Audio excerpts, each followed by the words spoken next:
Il s'agit là de Joseph Boula Boula. Je rappelle qu'il est cadre de l'UDPS. Il prend position pour soutenir le secrétaire général Augustin Kabouya. Mais ce n'est pas à moi de le dire. Vous pouvez vous asseoir. Mesdames et messieurs, chers professionnels des médias, estimés combattants, distingués invités à vos titres et qualités respectifs. Tout protocole, en fait, respecté. Bonjour. C'est pour moi un grand honneur de vous savoir nombreux pour prendre part à cette conférence de presse qui a pour objectif essentiel éclairer la lanterne de l'opinion sur la réaction du ministre honoraire de la Santé, M. André Eteni Longondo. Scoud ou attaques qui ont été repris dans sa correspondance, non référencées du reste, qui date du 21 juin, adressé à l'honorable secrétaire général de l'UDPS, M. Augustin Kabouya. Mesdames et messieurs de la presse, face aux incongruités proférées par cet ancien ministre, il est impérieux que nous puissions fixer l'opinion. Fixer l'opinion dans tous les compartiments. Je ne voudrais pas que je puisse vous épargner d'un détail. Raison pour laquelle nous nous trouvons en cet endroit suite à l'initiative que j'ai prise en âme et conscience pour rétablir la vérité et chasser illico presto la désinformation qui a tant éli domicile dans la lettre du précité. Dans sa correspondance, Sie Eteni Longondo, alias André, il faut bien le retenir pourquoi je l'appelle André, vous allez vous en souvenir, qui n'a jamais eu de prénom. Mais je vous l'avoue aujourd'hui que son prénom c'est Monsieur André. Vous pourrez lui poser la question, qu'est-ce qui fait que son prénom soit méconnu du grand public? Alors, dans sa correspondance, M. André Eteni a adressé une lettre contenant une liste exhaustive de ses revendications qu'il estime bien comme allégation à l'égard des autorités de l'UDPS, en l'occurrence le secrétaire général Augustin Kabouya. Alors, je vais point par point aborder tout ce qu'il a eu à soulever comme problème et je vais apporter des réponses parce que je considère que c'était des contre-vérités. Tout ce qu'il a dit était mensonger. Tout ce qu'il a dit, il n'y avait rien de vrai. Alors, c'est ici, comme nous avons dit que c'est l'occasion pour nous d'éclairer la lanterne de l'opinion publique qui nous suit, je vais en tout cas en détail déballer point par point pour que l'opinion puisse être fixée. Dans sa réclamation, il dit vouloir obtenir la convocation du congrès extraordinaire. Ça, c'est parmi les revendications ultimes de M. Eteni Longondo. Alors, il oublie que pour convoquer le congrès, tout est régi dans les statuts de l'UDPS. Vous allez vous en souvenir avec moi, il y a exactement aujourd'hui 10 mois que l'UDPS avait organisé, sous les yeux de vous, messieurs de la presse, son congrès au niveau de Ngandayala. Et cela, ça s'appelait congrès ordinaire. Donc, ce que M. Eteni Longondo veut demander, ce n'est pas un congrès ordinaire, parce que le congrès ordinaire, il est organisé chaque 5 ans. C'est à l'intervalle de 5 ans qu'on peut bien organiser un congrès ordinaire. Ce que lui souhaite, c'est un congrès extraordinaire. Alors, mais il s'appelle ancien secrétaire général de l'UDPS. Et pourtant, il oublie, il ignore aussi des matières si simples qui devraient sauter à son esprit. Parce que le congrès extraordinaire n'est pas convoqué par n'importe qui. Il n'a ni qualité, il n'a ni mandat pour convoquer le congrès. Le congrès extraordinaire de surcroît. Celui-ci est convoqué soit par la présidence du parti, celui-ci est convoqué soit par la CNDP qui peut solliciter qu'on organise le congrès, ou encore les 3 tiers des fédéraux qui composent en fait l'exécutif de l'UDPS. À ce jour, Eteni Longondo n'est ni dans une structure que je viens de citer ici, Alors, vouloir demander, exiger l'organisation du congrès extraordinaire, c'est utopique. Donc, je vais les recommander vivement de lire l'article 19, alinéa D de nos statuts, qui reviennent longuement sur les circonstances qui peuvent, en fait, motiver pour que nous puissions convoquer un congrès extraordinaire au sein de l'IDPS. Messieurs et dames de la presse, dans un autre chapitre, M. Etienne Longondo dit que le parti ne s'est pas mobilisé des ressources financières nécessaires. À ce sujet, je me dois le devoir de lui poser une question. Combien a-t-il contribué au trésor du parti pendant qu'il était ministre de l'enseignement, passez-moi l'expression, de la santé, ministre honoraire de la santé? Monsieur Etienne Longondo peut-il aujourd'hui prouver à l'auguste public qui est ici, à l'opinion, nous montrer ses récits? S'il avait contribué ne serait-ce que même $10, peut-il brandir les récits qu'il contribuait? Parce que vous allez vous en souvenir, dans un parti politique, il vit, il fonctionne grâce aux contributions de ses membres. Les 10% qui doivent normalement être rétrocédés au parti, c'est ce qui fera que la vie au parti puisse être sereine. C'est avec d'ailleurs cet argent-là qu'on a eu à payer sa caution pour qu'aujourd'hui qu'il soit élu député national. Donc, acceptez, messieurs et dames de la presse, que je puisse changer de style. Cette fois-là, je vais m'adresser directement à monsieur Etienne Longondo. Monsieur Etienne Longondo, j'espère que vous me suivez et que vous allez comprendre mon message. Vous avez parlé dans votre correspondance qui s'assimile à une rébellion du clientélisme.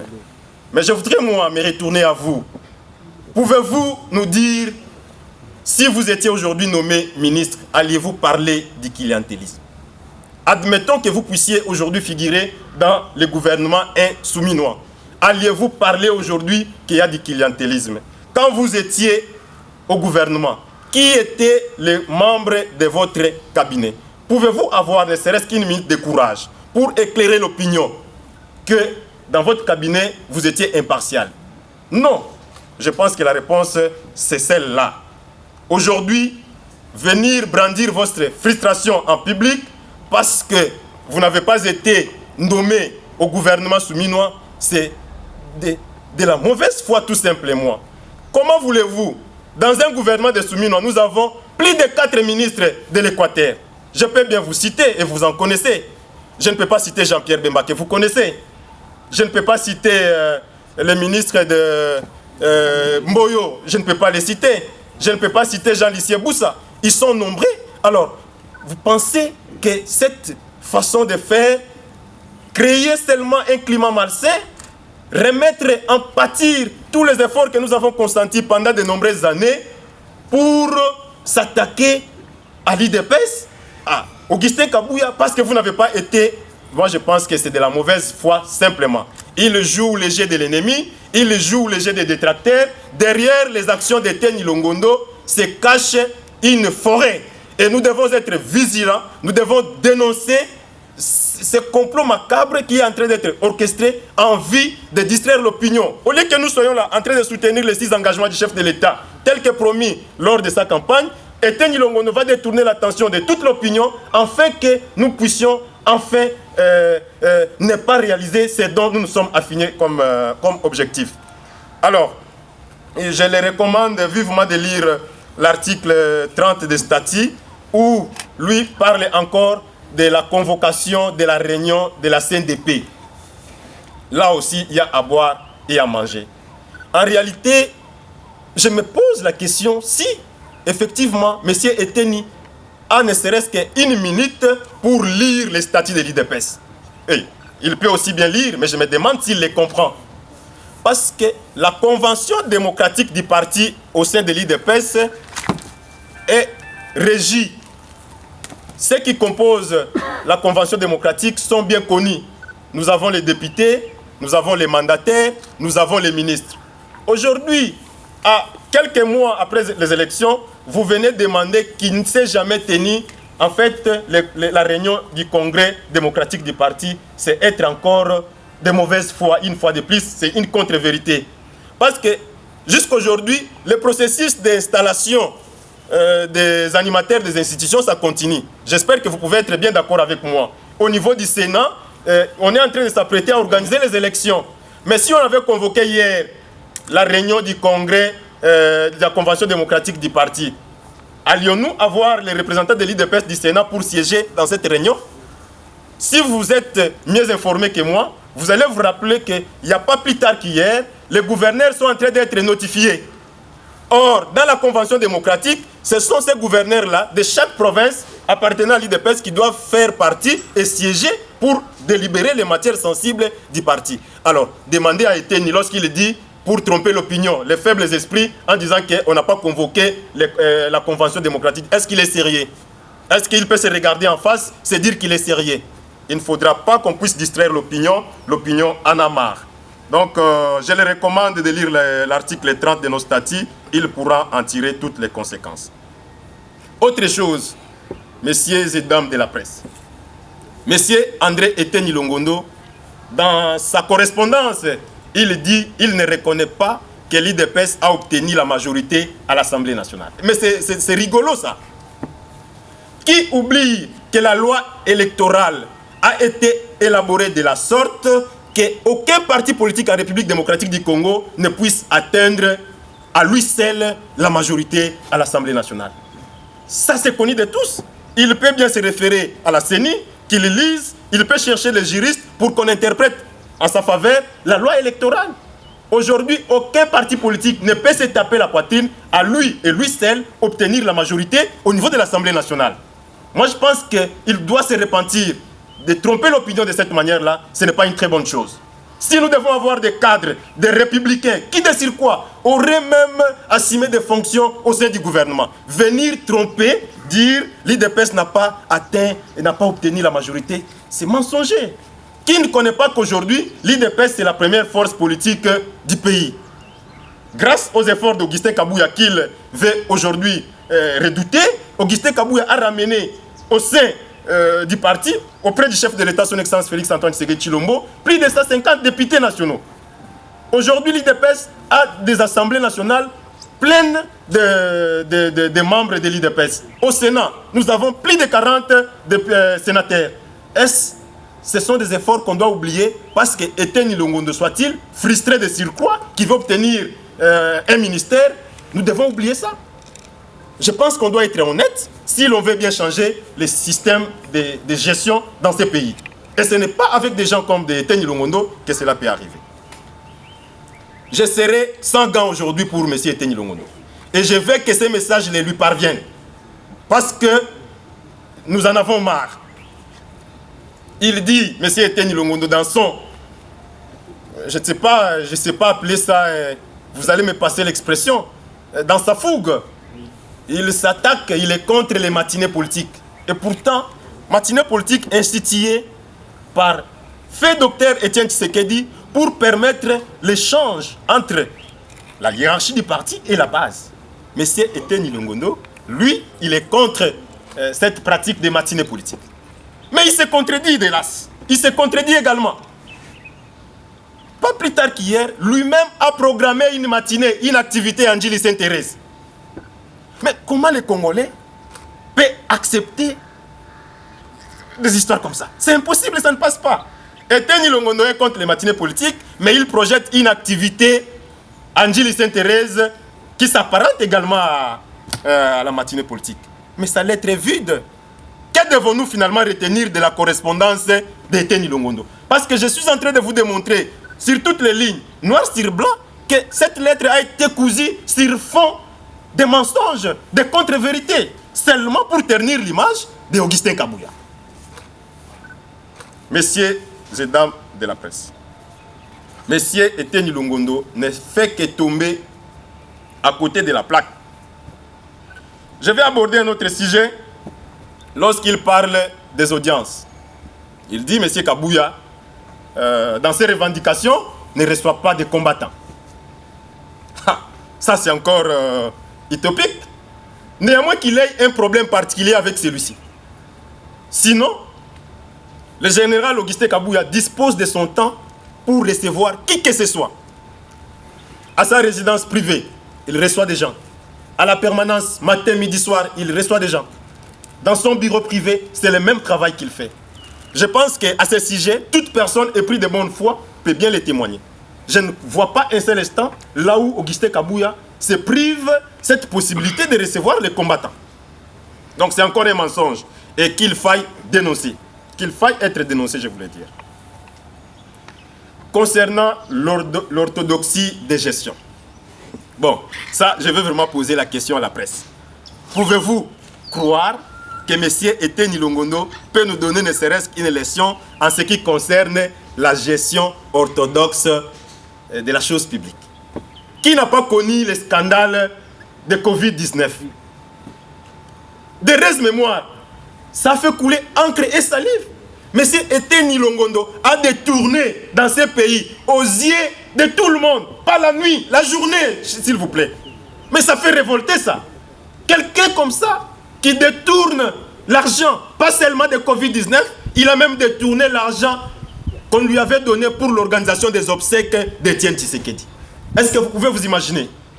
C'est aujourd'hui l'occasion pour nous de dire à l'opinion publique que lorsque nous avions organisé les obsèques de Yachichi dans cette ville, M. Etienne Longondo n'a pas pu bien gérer les fonds qui lui étaient donnés pour cela. Est-ce qu'il peut avoir le courage aujourd'hui, parce qu'il projette une matinée politique Anjili Sainte-Thérèse? Je le mets au défi pour les raisons de redevabilité. Qu'il nous dise de quelle manière il a géré au niveau de la santé où il fut ministre. De quelle manière il a géré les ambitions, combien de combattants, qu'il inscrive cette question dans l'ordre du jour de la matinée politique qui va convoquer Anjili Sainte-Thérèse et qu'il nous donne des réponses appropriées. Il ne faut pas venir blaguer avec les Congolais, de sur quoi les combattants de l'IDPS que nous sommes. Alors, Monsieur Etienne Longondo, dans toute cette aventure, vous pouvez comprendre avec moi, parce que là je vais citer, que Monsieur Etienne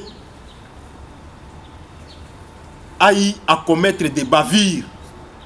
Le style adopté par son texte n'a pas été aussi cohérent. Il a commis des fautes graves. Il a affirmé des choses sans détenir de preuves. Et ça s'appelle amendement qu'il doit rapidement apporter, il doit rapidement se raviser. Sinon, il tombe sous le coup des sanctions telles que prévues dans le règlement intérieur de l'IDPS. Et pour ça, je ne le pardonne pas. Ce qui me concerne, moi, je vais inviter la Commission nationale de discipline à les convoquer, à l'auditionner pour qu'il réponde de ses actes, conformément à l'article 64 du règlement intérieur. C'est ici, mesdames, mesdemoiselles et messieurs, l'occasion pour moi de lancer un vibrant appel à tous les combattants et combattantes à barrer la route à toute personne qui va se permettre d'initier pareille histoire, en vue de ternir l'image des marques de notre parti. Nous devons nous lever comme un seul homme pour barrer la route à ce genre d'imposteurs. Il y a lieu que cela cesse une seule fois.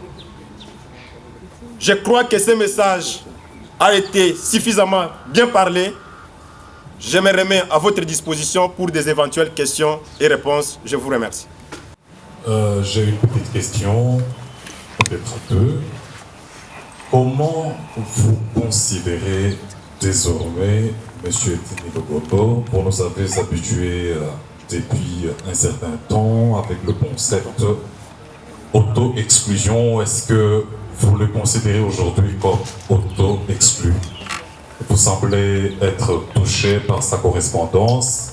Je me demande qu'est-ce qui dérange beaucoup plus. Est-ce qu'il existe la démocratie au sein du parti présidentiel? Merci. Notamment, il y a la structuration du parti et la gestion. Pensez-vous qu'il a tapé à côté si elle se peut soulever? Je commence par la dernière question. Celle de savoir en fait quelle pourrait être ma réaction